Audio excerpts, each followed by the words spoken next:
Halo historian, Assalamualaikum warahmatullahi wabarakatuh. Yuk belajar sejarah.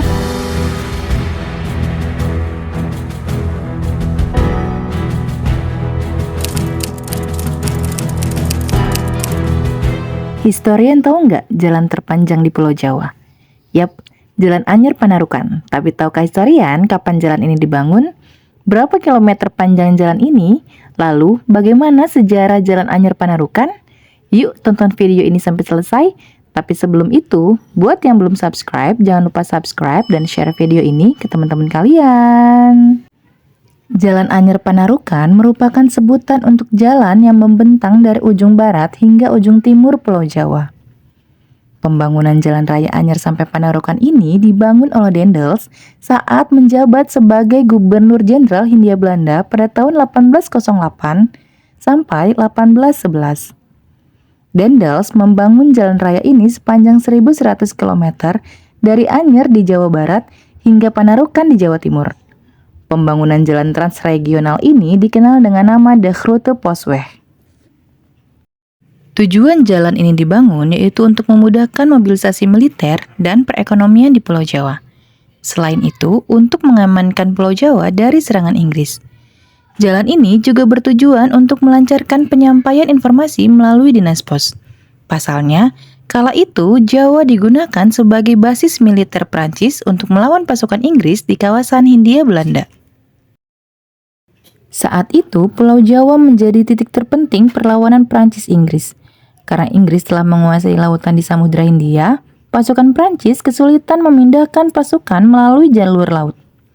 Raja Louis Bonaparte memerintahkan Daendels untuk membangun Jalan Raya Anyer Panarukan sebagai solusi permasalahan tersebut.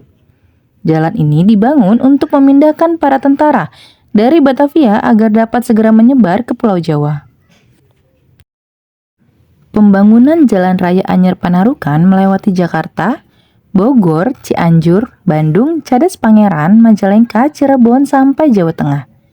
Dari Cirebon sampai Surabaya, pembangunan jalan berada di wilayah jalur pantai utara atau Pantura.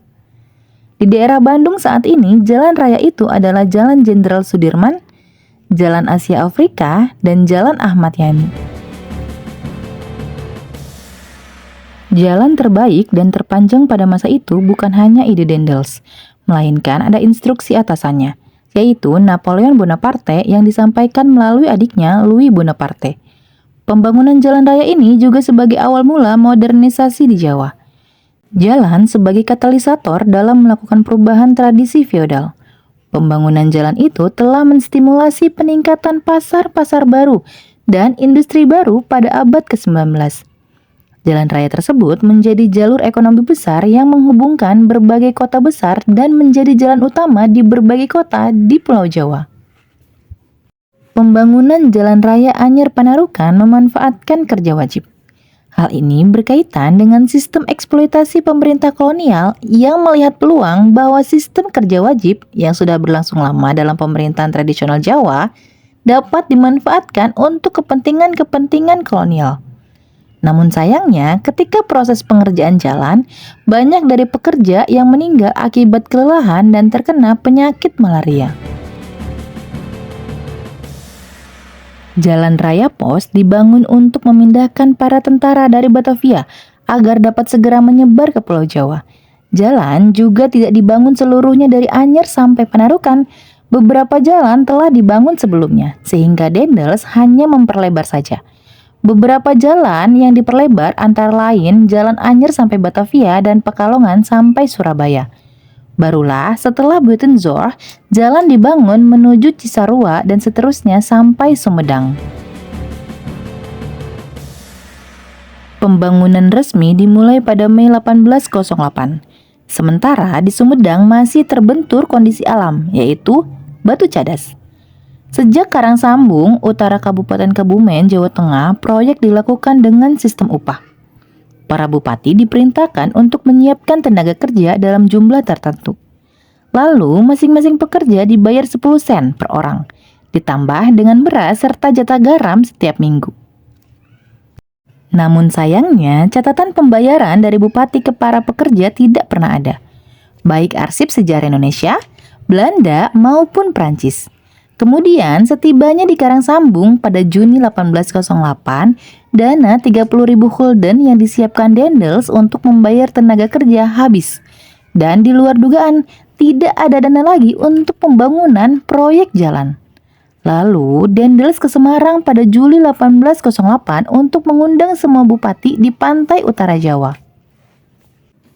Ia menyampaikan jika proyek jalan raya pos harus diteruskan. Ia kemudian memerintahkan para bupati agar menyediakan tenaga kerja untuk membangun jalan dengan kebutuhan pangan diberikan oleh bupati tersebut. Kesepakatan tercipta dan pembangunan dilanjutkan dari Karangsambung menuju Cirebon dan jalan telah dibangun sampai Pekalongan. Setelah itu, pembangunan hanya melebarkan jalan. Karena jalan penghubung Pekalongan sampai Surabaya sudah ada. Baru jalan dari Surabaya sampai Panarukan dibuka oleh Daendels. Hanya saja ketiadaan pembayaran dari bupati kepada para pekerja menjadi penyebab kerja wajib menjadi kerja paksa. Pembangunan Jalan Raya Anyar Panarukan dibangun Daendels selebar 7,5 meter. Jalan raya tersebut dibatasi lapisan batu di dua sisinya, agar tidak terkikis air yang mengalir. Setiap 150 meter diberi tanda berupa paal atau tonggak dari batu. Paal tersebut berfungsi sebagai tanda untuk memudahkan perawatan dan perbaikan jalan. Pada sisi kiri dan kanan jalan dibangun selokan yang berfungsi sebagai saluran air, sehingga air tidak menggenang di jalan raya. Pembangunan jalan itu sempat berganti nama menjadi Jalan Raya Pos atau Grote Posweg. Itu tadi sekilas tentang sejarah Jalan Raya Pos Anyer Panarukan.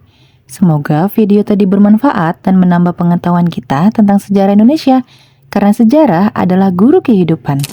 Sampai jumpa di video selanjutnya.